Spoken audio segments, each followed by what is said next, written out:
Ada di sini yang punya buku catatan dosa sendiri? Enggak punya, Bu. Saya punya catatan dosa tetangga saya. Ya. Saya punya catatan dosa keluarga saya. Tapi saya sendiri enggak punya. Dari mana kita mulai mengalami perubahan dan pertobatan? Waktu kita insyaf akan dosa. Waktu kita insyaf akan dosa. Ya, itu yang dulu sering saya saksikan. Saya ketemu dengan suami saya itu di gereja. Kami bertemu di gereja, suami saya pelayan Tuhan, ya, pemain piano, saya pengkhotbah di gereja.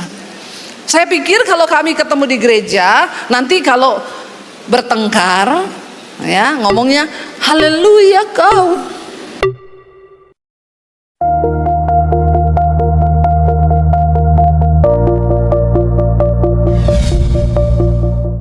Amin. Tepuk tangan buat Tuhan Yesus. Haleluya.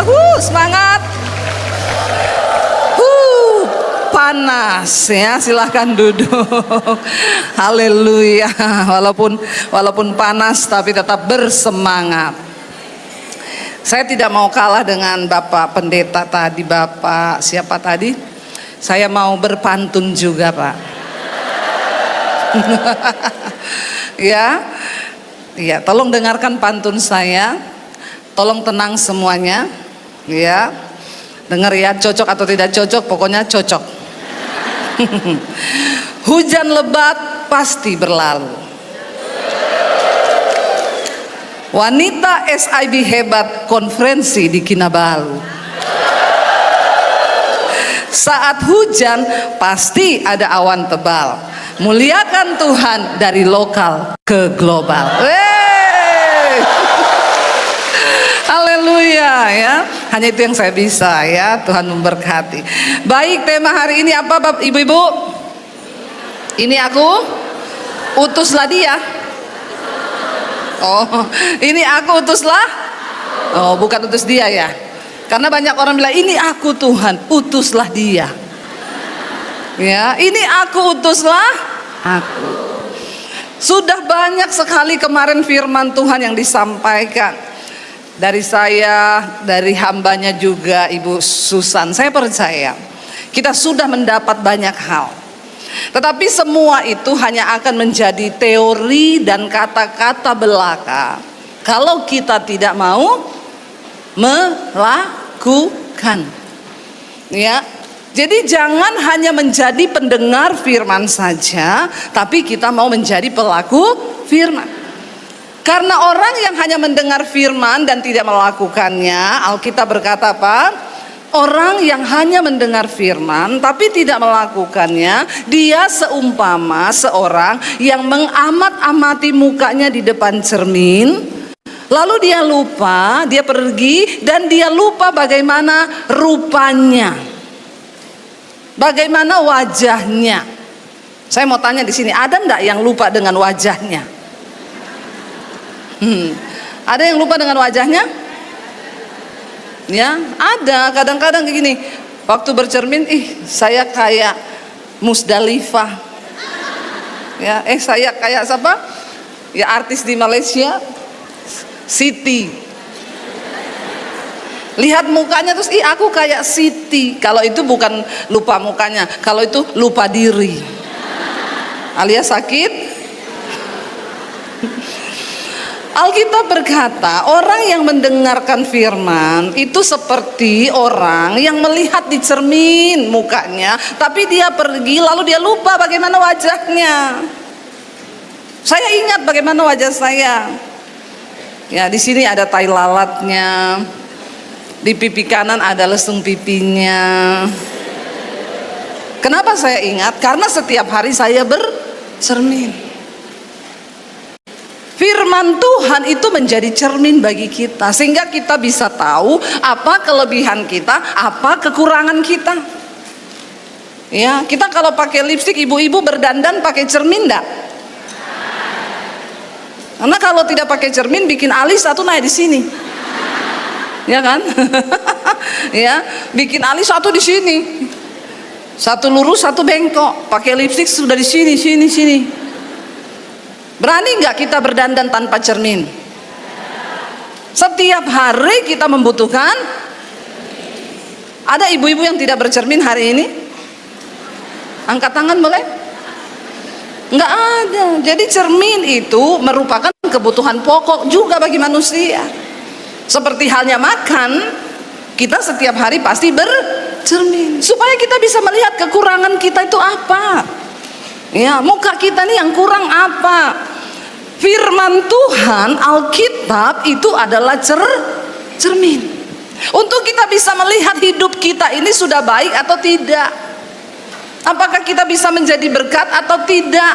Waktu kita baca Alkitab, jangan marah, tinggalkan panas hati itu. Jangan engkau marah, karena itu adalah sesuatu yang tidak berkenan kepada Tuhan. Kita langsung, oh ampuni saya Tuhan, saya ini tadi marah sama dia. Selama di sini ada enggak yang marahan? Ada yang marahan di sini?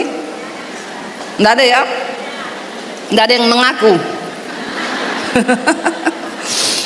Ya, kenapa ada firman Tuhan? Supaya itu membantu kita ini memperbaiki hidup kita, memperbaiki diri kita. Bagaimana kita mau diutus kalau kita dengan diri kita sendiri saja belum selesai? Tuhan tidak bisa pakai orang yang belum selesai dengan dirinya, belum selesai dengan amarahnya, belum selesai dengan kepahitannya, belum selesai dengan persoalannya. Ya, yang namanya hidup itu pasti banyak masalah. Namanya juga hidup, banyak masalah. Kalau banyak cucian itu laundry, ya toh? Tapi hidup itu banyak masalah. Ya, bukan berarti kita ikut Tuhan itu tidak ada masalah. Justru kenapa kita ikut Tuhan, kenapa kita percaya Tuhan? Karena hidup ini banyak masalah. Kita percaya Tuhan supaya ketika ada masalah kita memperoleh kekuatan. Ya, jangan sesat. Saya ikut Tuhan supaya hidup ini tidak ada masalah. Tidak ada. Kalau tidak ada masalah, tempatnya di mana?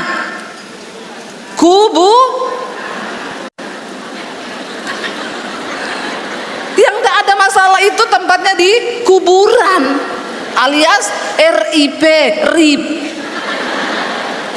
Mau ndak RIP? Nggak mau toh? Siapa yang masih mau hidup? Berarti harus ada masalah. Tapi jangan cari-cari masalah itu, tidak usah kita cari, dia pasti datang. Ya, jangan cari-cari masalah. Makanya ada yang bilang gini, tidak usah dibawa pikir. Saya juga tidak mau bawa ini pikir, tapi dia ikut terus. Ya, nggak usah dibawa pikiran. Saya tidak mau bawa pikiran, tapi kan yang namanya masalah pasti ada di pikiran. Bukan soal masalahnya, tapi bagaimana kita berespon terhadap setiap masalah. Tuhan mau pakai kita, Tuhan mau utus kita kalau kita sudah selesai dengan diri kita sendiri. Ya, jangan apa-apa tersinggung, apa-apa marah, apa-apa ngambek, apa-apa udahlah, kenapa begini, kenapa begitu, baru ketemu satu persoalan sudah marah, tersinggung sedikit sudah ngambek, sudah marah. Kita tidak akan bisa dipakai Tuhan kalau begitu. Ya, makanya ibu-ibu pulang dari tempat ini tidak ada lagi yang membawa sakit hati, amarah, kepahitan. Semua tinggal saja di gedung ini, amin. Biar dipungut sama tukang sampah. Jangan mau bawa pulang semua sampah. Kita harus beres supaya hidup kita bisa jadi berkat. Karena orang kalau banyak kepahitan, banyak masalah, hidupnya tidak bisa jadi berkat. Saya satu kali disuruh doain satu orang ibu. Bu Debi, bisa nggak doain saya, datang ke rumah saya, ini alamat rumah saya. Lalu saya datang ke rumahnya, saudara. Saya dibukain pintu, bukan sama ibu itu, tapi sama kakaknya ibu itu, juga ibu-ibu. Dia buka pintu, saya ketok, selamat pagi. Dia lihat saya, pagi. Cari siapa? Saya bilang, maaf, ini rumahnya ibu ini. Iya betul. Ada perlu apa? Maaf, saya kesini disuruh mendoakan. Masuk. Duduk. Saya duduk. Lalu dia bilang, situ dari mana? Maaf, saya ini pendeta. Oh, situ pendeta? Iya, sini pendeta. Situ, sini, sono, sini, sono.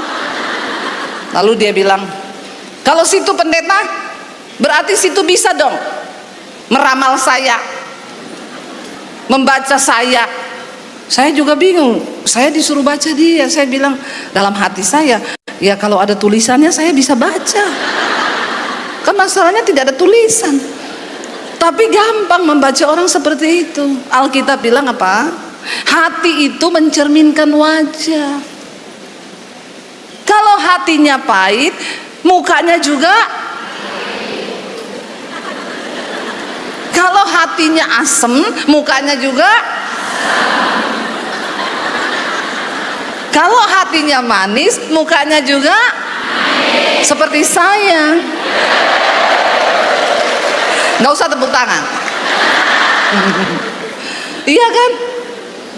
Lah model ibu begini, masuk, duduk, coba, naik.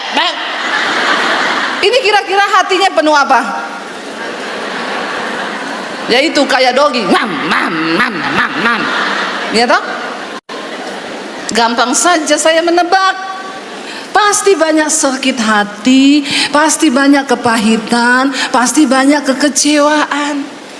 Saya bilang begini, maaf ibu, karena ibu suruh saya baca ibu, jadi saya minta maaf. Sambil saya menjauh saudara dari dia. Karena orang begini orang sakit jiwa. Ya, takutnya nanti dia lempar kepala saya pakai pot bunga. Jadi saya bilang maaf ibu, maaf ya saya karena ibu suruh. Jadi saya ngomong, sepertinya di hati ibu itu banyak kepahitan, banyak sakit hati, kekecewaan. Saya tunggu dia berespon. Kalau dia marah, udah kepala saya dilempar sama pot bunga ini. Tapi kalau dia dijamah Tuhan, pasti dia menangis. Sambil saya lihat tiba-tiba dia begini. Saya gini, yes. Memang orang yang menyakiti saya itu bukan orang jauh ibu, tapi orang dekat, saudara, keluarga itu menyakiti saya.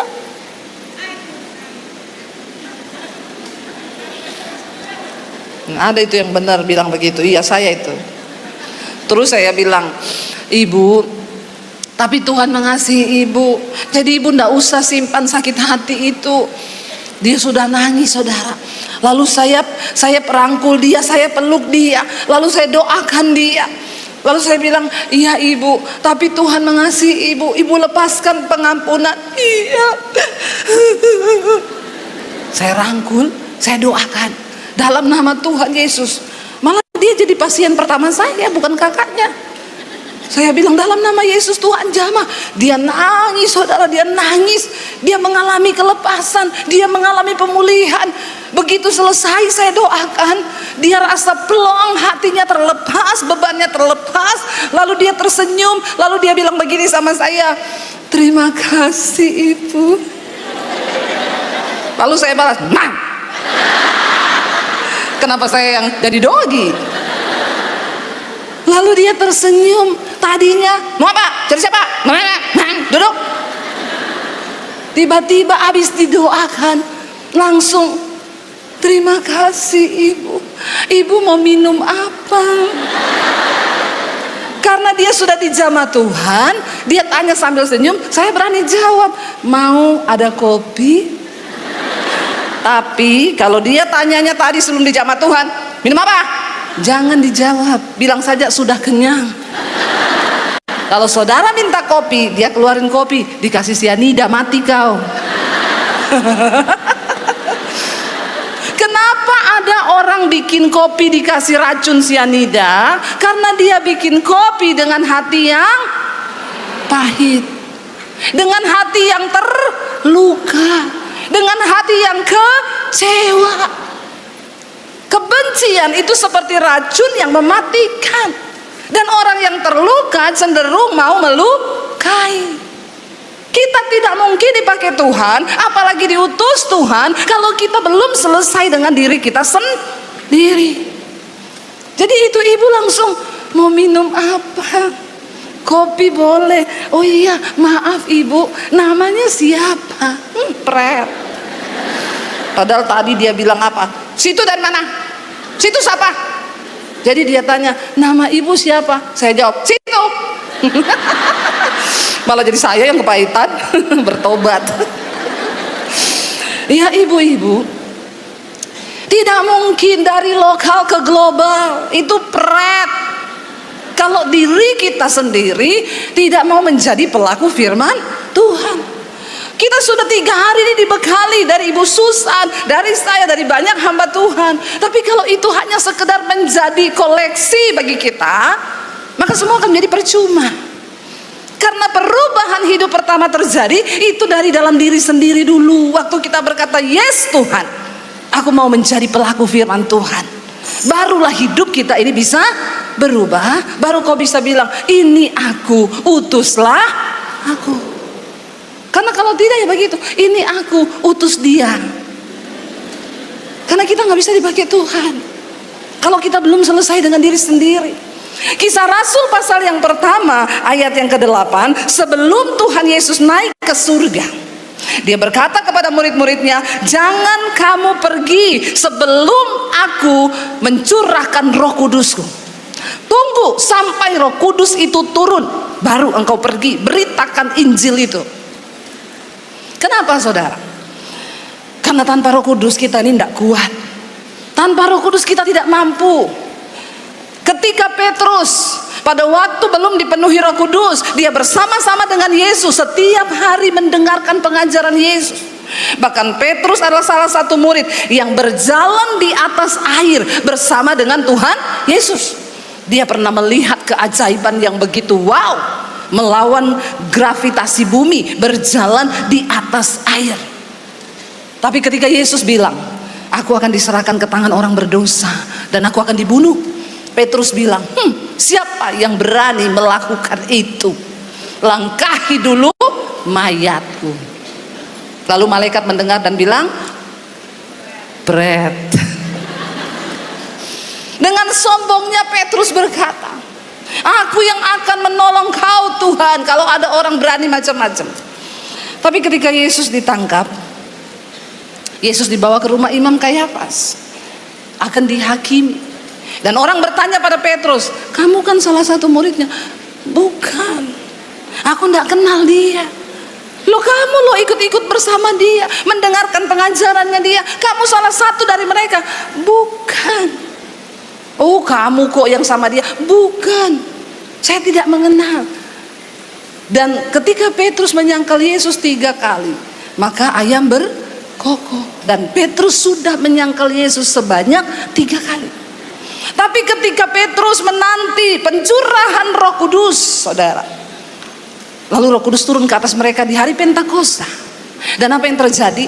Petrus dengan keberanian dia mulai berkhotbah, memberitakan Injil. Sekali berkhotbah 3.000 orang bertobat. Bahkan bukan cuma itu, Petrus pergi ke bangsa-bangsa yang bukan Yahudi. Dia pergi untuk memberitakan Injil. Siapa Yesus itu? Dia bercerita, menjadi saksi tentang Kristus. Dan Alkitab berkata pada akhirnya Petrus ditangkap. Lalu dia akan dihukum mati, saudara. Dia akan disalib dan dia meminta, jangan salibkan aku sama seperti Kristus, karena aku tidak layak mati seperti Kristus. Dan dia disalib dengan kepala terbalik di bawah. Bahkan sampai di penghujung akhir hidupnya, ketika nyawanya menjadi taruhan untuk Injil, Petrus tidak mundur 1 langkah pun. Kenapa? Ada kuasa Roh Kudus yang memberi kekuatan, yang memampukan dia untuk menjadi saksi Kristus. Bahkan nyawa pun diserahkan bagi Yesus, saudara. Minta Roh Kudus hari ini. Biar Roh Kudus turun atas kita, supaya kita dimampukan untuk berubah. Kenapa, saudara? Karena Roh Kudus itu kalau turun, kita baca yuk. Ya, tadi kan dikatakan dalam Kisah Rasul 1, tetapi kamu akan menerima kuasa kalau Roh Kudus turun ke atasmu, dan kamu akan apa? Menjadi saksiku di Yerusalem, di seluruh Yudea dan Samaria dan sampai ke ujung bumi. Saksi adalah seseorang yang mengalami sendiri peristiwa itu. Tidak ada orang bisa menjadi saksi kalau dia tidak tahu, kalau dia tidak lihat, kalau dia tidak mengalami. Kita harus mengalami Tuhan. Baru kita bisa cerita siapa Tuhan. Kalau kita tidak mengalami Tuhan, kita tidak tahu Dia. Kenapa kita perlu mengalami Roh Kudus dulu sebelum kita diutus, saudara? Mari kita baca Yohanes, Injil Yohanes pasal yang ke-16 ayat yang ke-8. Injil Yohanes pasal yang ke-16 ayat yang ke-8. Dan firman Tuhan berkata, Injil Yohanes 16 ayat yang ke-8, kita baca bersama. Dan kalau Ia datang, apa? Dunia akan dosa, kebenaran, dan penghakiman. Amin, saudara. Kalau Roh Kudus datang, Dia turun ke atas kita, maka yang pertama, Roh Kudus akan menginsyafkan kita akan dosa, kebenaran, dan penghakiman. Setiap orang yang mengalami Tuhan dan Roh Kudus, maka dia dipenuhi Roh Kudus. Yang pertama, dia insyaf akan dosa, artinya dia mengalami pertobatan. Amin, saudara. Sebelum saya bertobat terima Tuhan Yesus dulu, saya ini orang yang banyak dosa. Ya, saya melakukan banyak sekali dosa. Saya ini pemarah, saya ini tersinggungan, saya ini banyak kepahitan. Saya itu ya kalau diajak marah saya bisa ribut sama orang, saya bisa pukul orang sebelum saya bertobat. Tapi ketika saya akhirnya menerima Tuhan Yesus, saya baca Alkitab. Saya baca Galatia pasal yang ke-5. Keinginan daging itu telah nyata, percabulan, kenajisan, hawa nafsu, nafsu jahat, iri hati, kebencian, dendam, amarah, pertikaian. Lalu saya mulai catat semua dosa-dosa itu. Saya bikin buku catatan dosa. Ada di sini yang punya buku catatan dosa sendiri? Nggak punya, Bu. Saya punya catatan dosa tetangga saya. Ya. Saya punya catatan dosa keluarga saya, tapi saya sendiri tidak punya. Dari mana kita mulai mengalami perubahan dan pertobatan? Waktu kita insyaf akan dosa. Waktu kita insyaf akan dosa. Ya itu yang dulu sering saya saksikan. Saya ketemu dengan suami saya itu di gereja. Kami bertemu di gereja, suami saya pelayan Tuhan, ya pemain piano, saya pengkhotbah di gereja.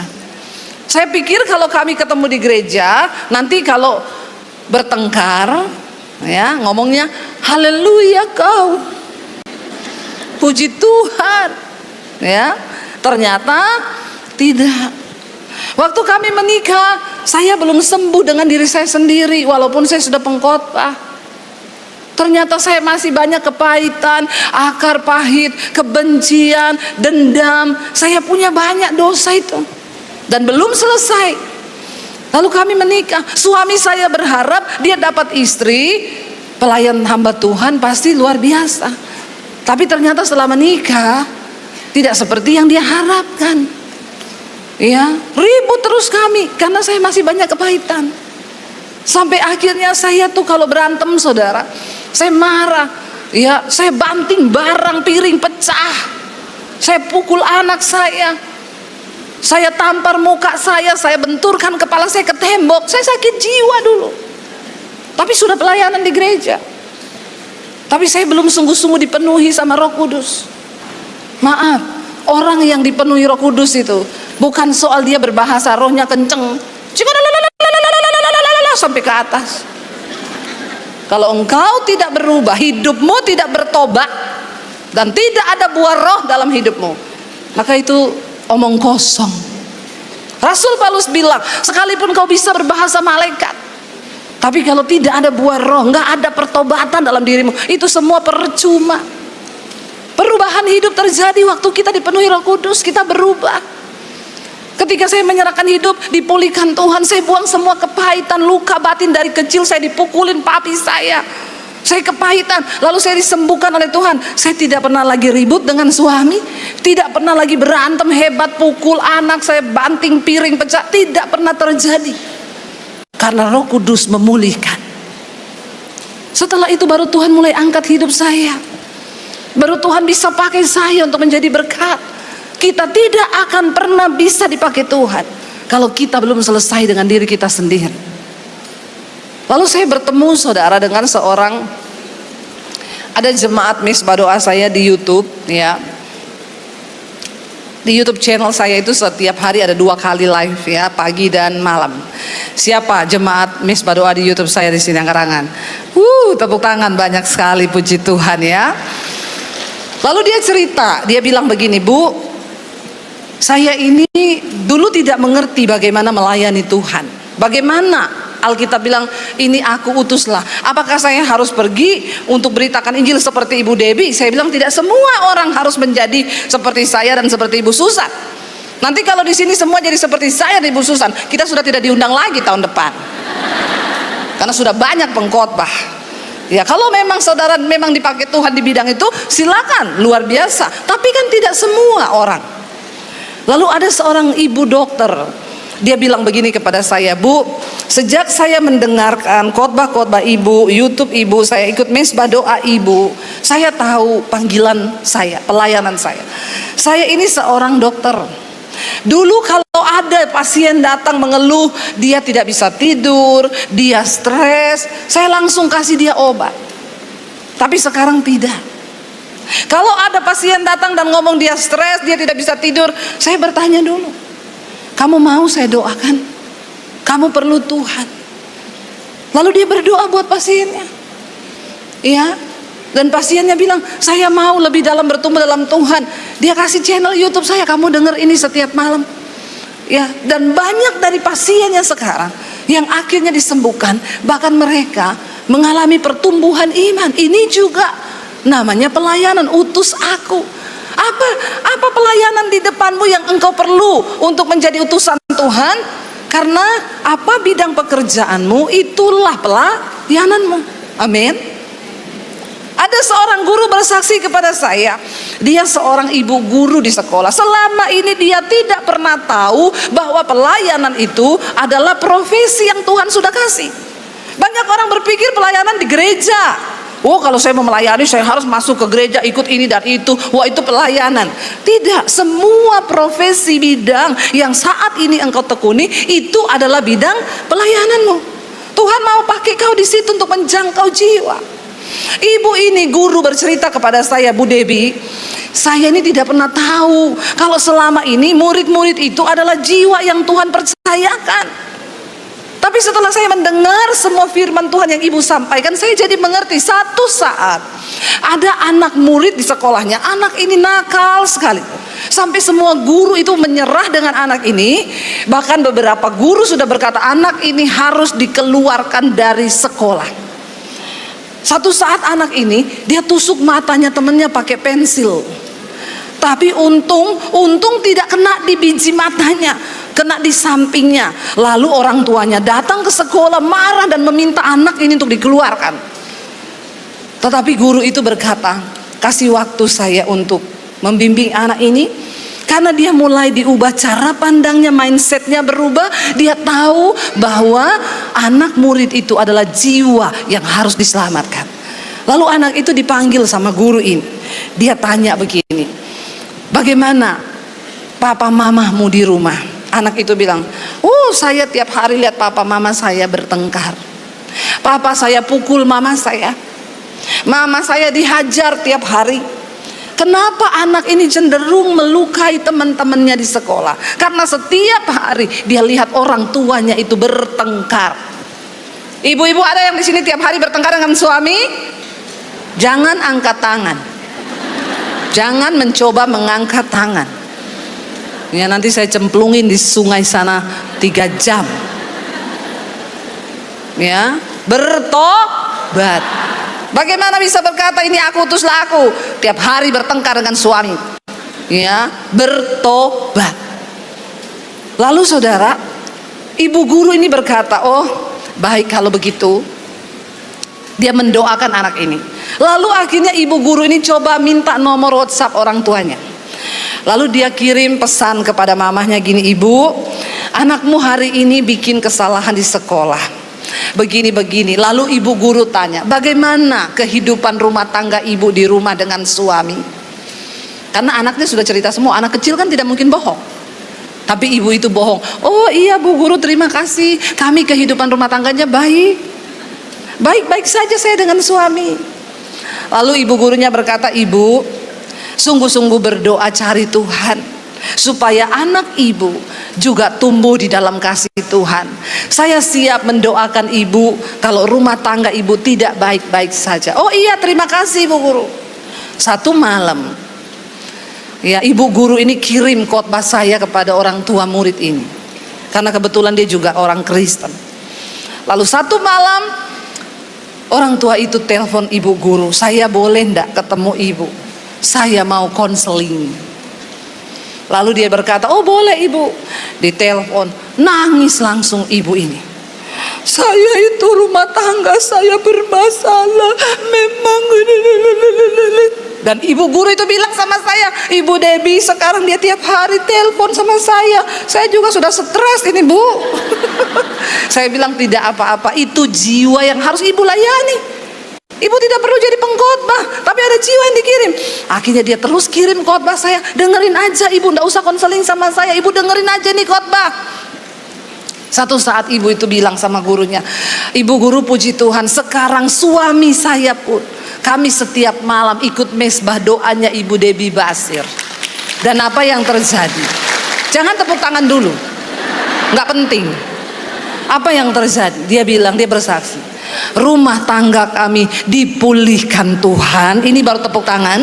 "Roh Kudus menjamah kami. Rumah tangga kami sekarang menjadi manis." Dan ibu guru itu cerita ke saya, apa hasilnya? Anak yang tadinya nakal setengah mati di sekolah, sekarang kelakuannya berubah, diubahkan Tuhan. Kenapa? Karena satu orang bertobat, seisi rumah pasti akan diselamatkan Tuhan. Amin, saudara. Amin. Makanya hari ini jangan berpikir ini aku utus lagu Tuhan, "Oh saya mau pergi penginjilan ke New York," kejauhan. "Saya mau pergi penginjilan kemana? Ya, ke Swiss, ke Paris." Nggak usah berpikir begitu. Di tempat di mana engkau berada, utus aku Tuhan, ketemu temenmu di kantor, ketemu temen di mana, ketemu orang tetangga di rumah. Jadilah wanita-wanita yang bisa menjadi berkat. Waktu kita selesai dengan diri kita, barulah kita bisa menjadi berkat dan berkata, "Ini aku, utus aku Tuhan. Aku mau dipakai Tuhan." Ya, karena itu ibu-ibu, ini sudah hari yang terakhir loh. Ya, siapa yang masih mau besok ada lagi? Nanti saya tinggal kalau masih mau. Ada yang masih mau? Ibu Susan bersedia tinggal ya ibu ya besok ya. Ada yang masih mau tinggal besok? Atau sudah pada mau pulang? Sudah pada mau pulang kan? Belum? Hah? Berarti Anda belum puas? Ya, bagaimana kalau nambah besok satu hari? Boleh. Anda puas, kami lemas. Nggak mau. Tidak mau ya. Ayo, punya kerinduan, aku pengen pulang dari tempat ini. Aku ingin membuktikan, aku ingin mempraktekkan setiap firman Tuhan yang sudah diterima di tempat ini. Amin. Terutama kemarin yang saya bilang, pas pulang ke rumah, bangun pagi, dibuatin suami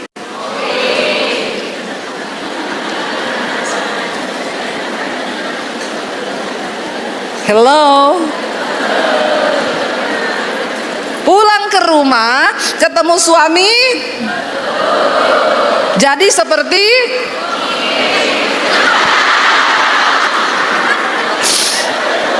sudah pintar ini ya, belajar seperti dogi.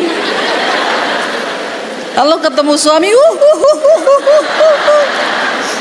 suaminya dicium, pasti suaminya bingung, istri saya pulang dari konferensi wanita SIB jadi seperti dogi. Tapi yang bagusnya dogi yang diambil. Jangan ketemu suami, "Gimana sayang, sudah pulang?" Nah, ini dogi rabies, dogi sakit jiwa. Ya, ayo kita mau mempraktekkan iman kita, firman yang sudah kita terima, supaya kita bisa berkata, "Ini aku, utuslah aku Tuhan." Sepertinya waktu saya sudah habis ya Ibu Panitia. Sudah habis ini. Sekarang jam berapa ini? Ini acara selesai jam berapa? Mana ketua panitia? Jam berapa? Ini sekarang jam berapa? Iya, berarti 10 menit lagi ya. Jadi ibu-ibu, ayo, Roh Kudus itu dikatakan ketika dia turun, maka dia akan menginsyafkan kita. Yang pertama akan dosa. Sehingga orang kalau dipenuhi Roh Kudus tidak mungkin terus tinggal di dalam dosa. Pasti berubah. Yang kedua, Roh Kudus menginsyafkan kita akan kebenaran. Sehingga kita tahu membedakan mana dosa, mana kebenaran. Ya, apa yang bisa kita perbuat untuk menyenangkan Tuhan, firman Tuhan itu kita tahu. Lalu yang terakhir, Roh Kudus akan menginsyafkan kita akan penghakiman. Sehingga kita semua juga tahu dan sadar bahwa satu saat nanti ibu-ibu kita semua akan berdiri di hadapan tahta pengadilan Kristus. Untuk apa? Untuk memberikan pertanggungan jawab terhadap iman kita, terhadap perbuatan kita selama ada di dunia. Karena itu mari kita menyembuhkan diri kita dengan firman Tuhan. Saya pengen kita baca bersama, ayo, Yakobus pasal yang kelima. Yakobus pasal yang kelima, ayat yang ke-19 sampai dengan ayat yang ke-20.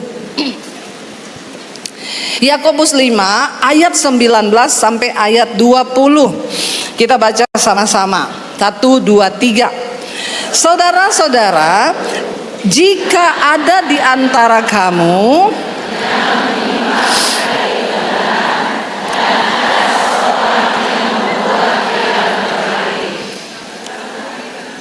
ketahuilah bahwa barang siapa membuat orang berdosa berbalik dari jalannya yang sesat, ia akan menyelamatkan jiwa orang itu dari dosa dan menutupi banyak dosa. Dia menyelamatkan jiwa orang itu dari maut dan akan menutupi banyak dosa. Kalau ada orang yang hidup tidak berbuat kebenaran, mungkin anak kita, mungkin saudara kita, mungkin teman kita, maka kita harus menegurnya sesuai dengan firman Tuhan, mendoakan dia.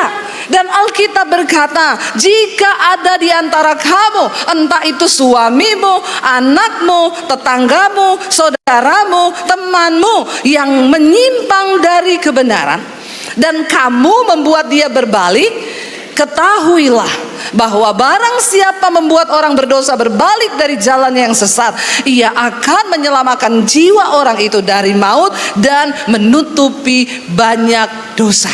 Amin ibu-ibu. Tidak ada perkara yang mustahil waktu kita mau melakukan kehendak Tuhan.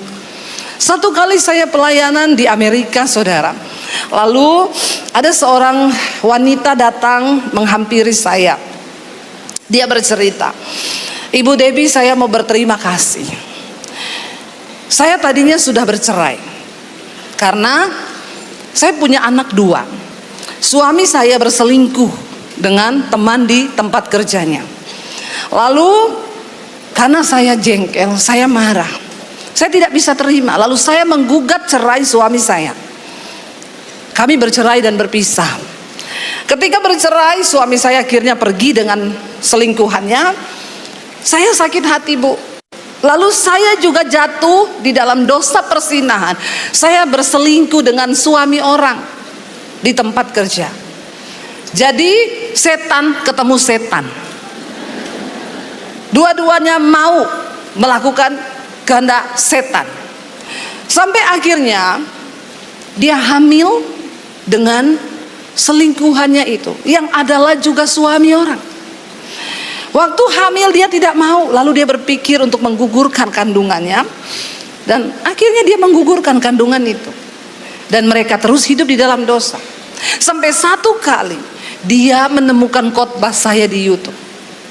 Dia bilang, waktu saya nonton khotbah ibu yang berjudul Akibat Dosa Tersembunyi, itu khotbah yang sangat banyak membuat orang berbalik kepada Tuhan. Saya sangat bersyukur. Waktu saya menemukan khotbah ibu yang berjudul Akibat Dosa Tersembunyi, Saya menangis di lawat Tuhan malam itu. Saya bertobat di hadapan Tuhan. Saya menyadari betapa hancur dan jatuhnya saya itu terlalu dalam. Lalu malam itu saya bilang, Tuhan, saya menyerahkan hidup saya kepada Tuhan. Saya minta ampun, tapi saya mohon Tuhan pulihkan kembali pernikahan saya. Secara manusia sudah tidak mungkin karena mereka sudah bercerai. Tapi tidak ada satu pun perkara yang mustahil bagi Tuhan dan bagi orang yang mau melakukan kehendak dan firman Tuhan untuk mendatangkan kebaikan dalam hidup mereka. Amin, saudara. Dia mulai berdoa untuk suaminya. Dia putuskan pacar gelapnya. Dia bertobat. Lalu dia mulai berdoa untuk suaminya karena dia juga punya anak 2. Satu saat tiba-tiba Tuhan bekerja. Hati suaminya dijamah Tuhan. Tiba-tiba suaminya datang ke rumahnya, mengetuk pintu dengan bercucuran air mata. Suaminya bilang, aku mau kembali. Ayo kita pulihkan pernikahan kita. Tapi dia juga bilang ke suaminya minta maaf, aku banyak salah. Lalu dia bilang, saya juga banyak salah. Karena saya juga dulu terjebak dalam ikatan setan. Waktu kamu pergi meninggalkan saya pahit. Lalu akhirnya saya jatuh dengan teman saya hamil dan saya menggugurkan kandungan saya. Tetapi hari ini saya bertobat menerima Tuhan Yesus dalam hidup saya. Dan apa yang terjadi? Mereka berdua berpelukan, saudara. Hari itu juga rencana Tuhan kembali digenapi dalam kehidupan pernikahan mereka. Mereka dipulihkan Tuhan. Waktu saya ke Amerika, mereka berdua sudah pelayanan di gereja di mana tempat saya diundang pelayanan. Dan Tuhan luar biasa. Bagaimana kita bisa berkata ini aku utuslah aku Tuhan? Diawali dari pertobatan.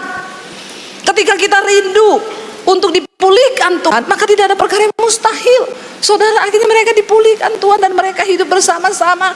Mereka melayani Tuhan, ya, dan rumah tangga mereka dipulihkan Tuhan. Tapi dua-duanya bertobat, ya, asal dua-duanya bertobat.